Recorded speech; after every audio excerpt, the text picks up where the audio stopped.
नमस्कार। आप सभी का स्वागत है।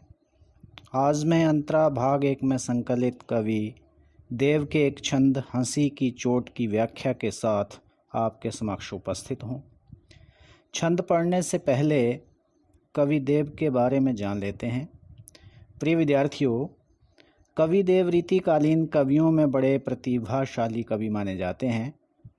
वे दरबारी कवि होने के कारण दरबारी अभिरुचि से बंधे हुए कवि हैं और उनके काव्य जीवन के विविध दृश्य नहीं मिलते हैं। उन्होंने प्रेम और सौंदर्य के ही मार्मिक चित्र प्रस्तुत किए हैं।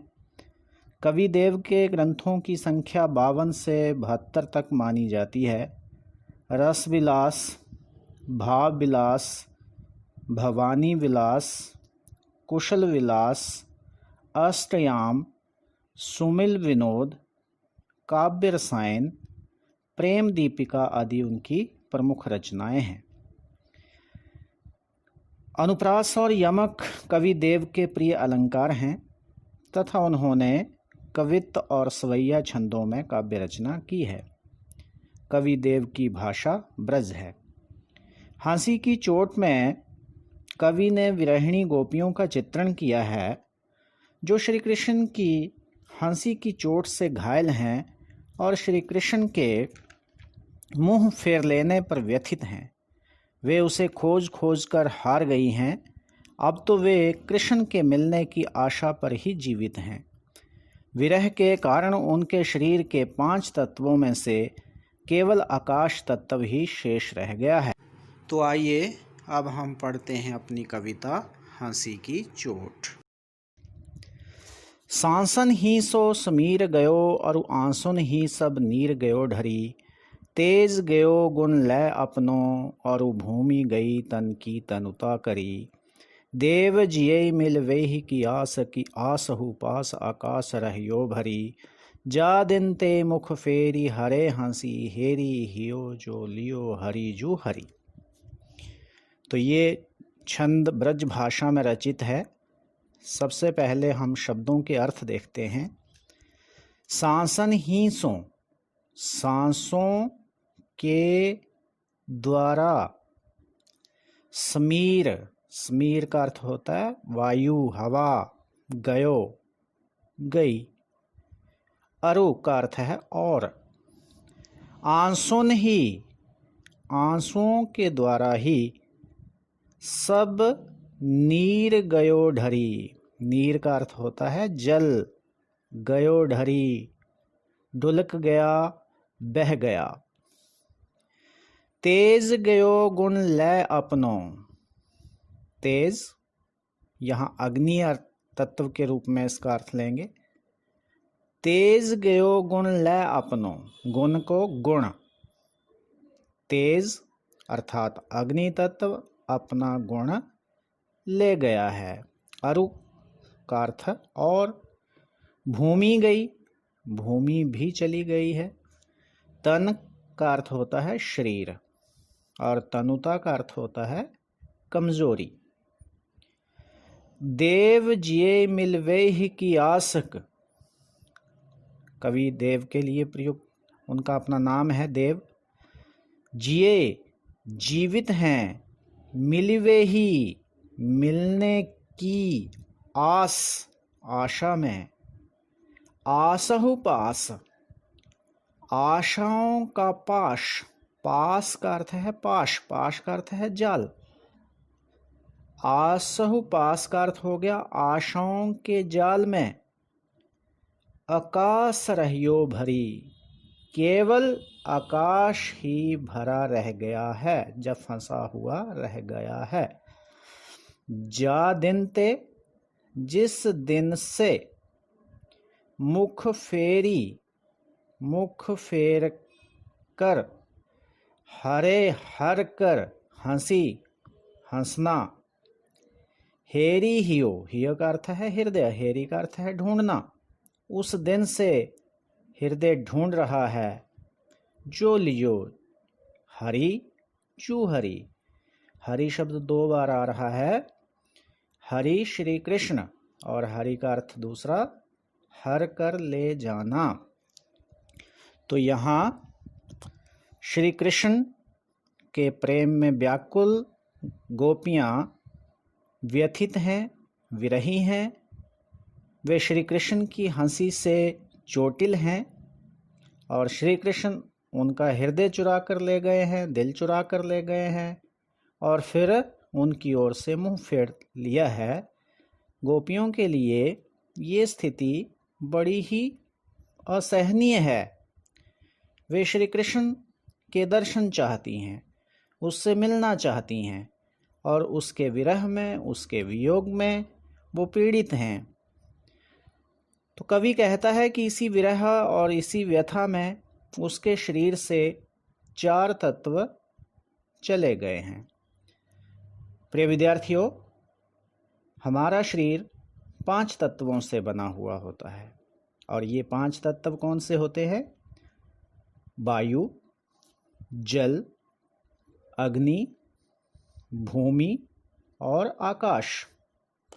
कवि ने यहाँ नायिका के शरीर से 4 तत्वों के कूच कर जाने का दृश्य प्रस्तुत किया है। ये कैसे चले जाते हैं वो देखते हैं।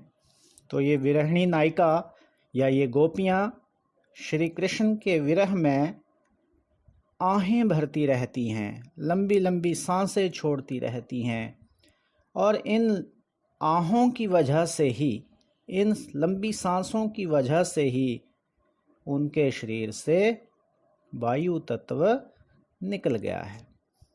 इसी तरह कृष्ण के दर्शनों की अभिलाषी होने के कारण हमेशा वो व्यथित रहती हैं, तो उनकी आंखों में अश्रुधारा बहती रहती है, आंसू बहते रहते हैं।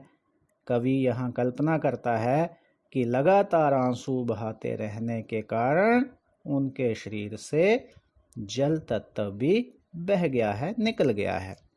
तो इस तरह हमने देखा विरहिणी नायिका के शरीर से वायु और जल 2 तत्व निकल चुके हैं। अब नायिका ऊर्जाहीन रहती है, निढाल रहती है, उदासीन सी पड़ी रहती है।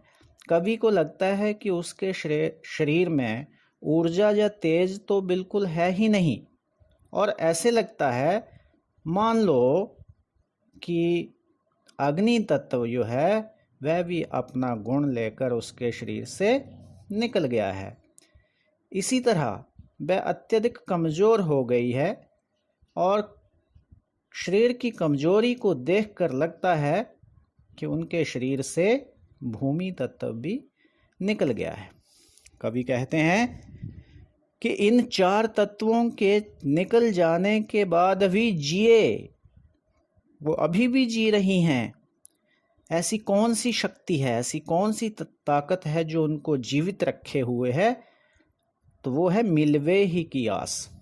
श्री कृष्ण से मिलने की आशा उनको जीवित रखे हुए है और आशाओं के जाल में फंसकर ही उनके शरीर में आकाश तत्व अभी तक बचा हुआ है और इसी आकाश तत्व के सहारे वे जीवित हैं। आकाश का एक अर्थ शून्य भी होता है।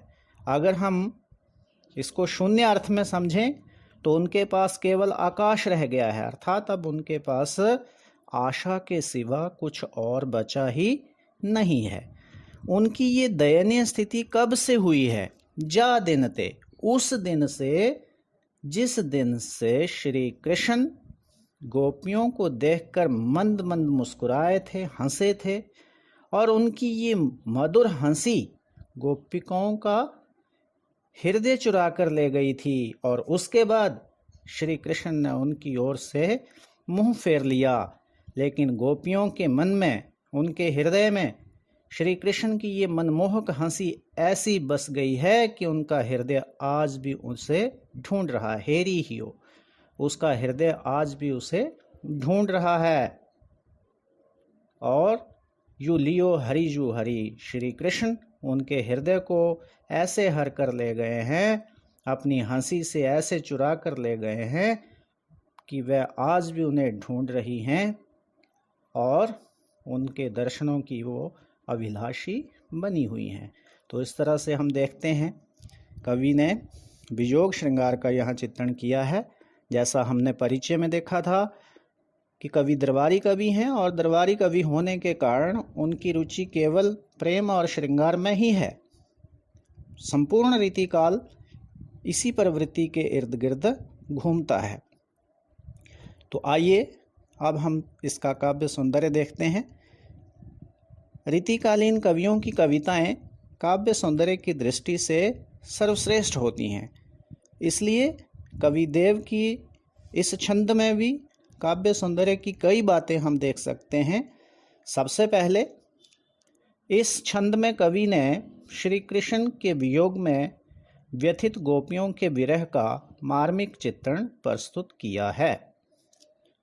दूसरा, शरीर के 5 तत्वों में से 4 के समाप्त होने पर भी नायिकाएं जीवित हैं, अतः यहाँ अतिशयोक्ति अलंकार है। अतिशयोक्ति अलंकार कहाँ होता है? जब किसी बात को बहुत बढ़ा चढ़ाकर प्रस्तुत किया जाए तो वहाँ अतिशयोक्ति अलंकार माना जाता है। अब आगे और अलंकार देखते हैं।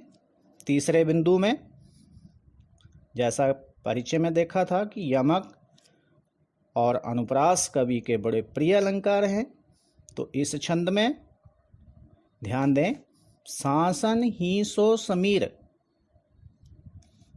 तन की तनुता, हरे हंसी, हेरी हियो में अनुप्रास अलंकार का प्रयोग हुआ है।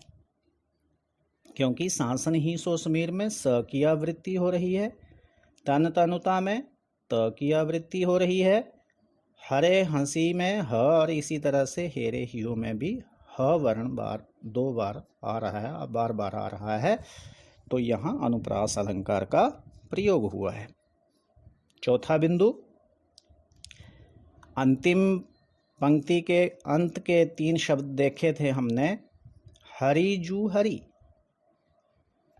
यहाँ यमक अलंकार है, क्योंकि यहाँ हरि शब्द का प्रयोग 2 बार हुआ है, लेकिन दोनों ही बार इसका अर्थ अलग है।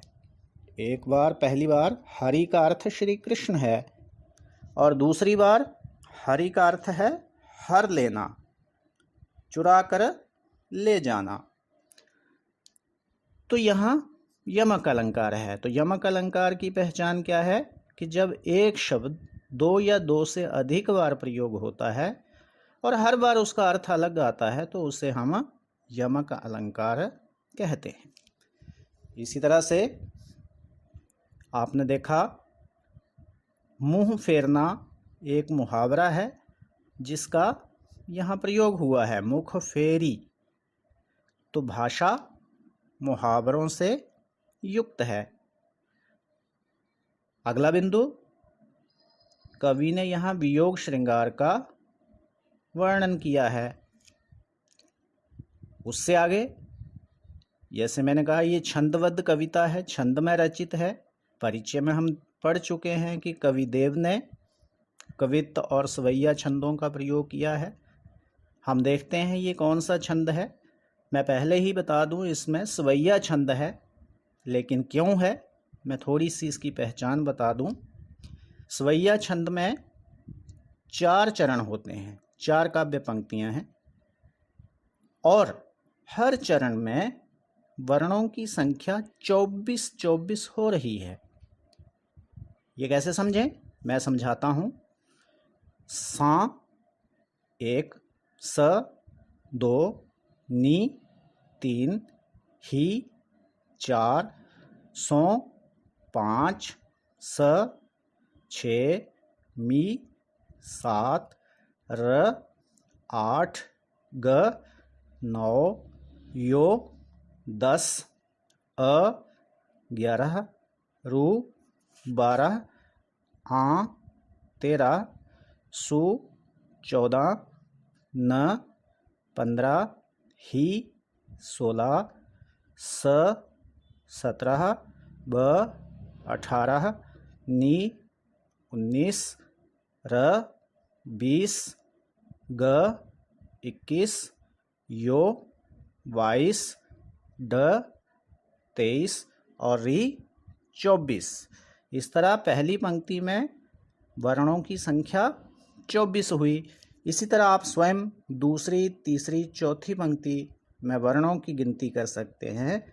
हर वर्ण में, हर चरण में वर्णों की संख्या 24 ही आएगी। अतः यहाँ स्वैया छंद का प्रयोग हुआ है। अब इसकी भाषा की बात कर लेते हैं। कवि देव की भाषा ब्रज है।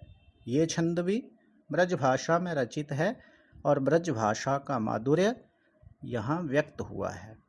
तो ये था कवि देव का पहला छंद हंसी की चोट। मैं आशा करता हूँ आपको ये पद समझने में सहायता मिली होगी। धन्यवाद।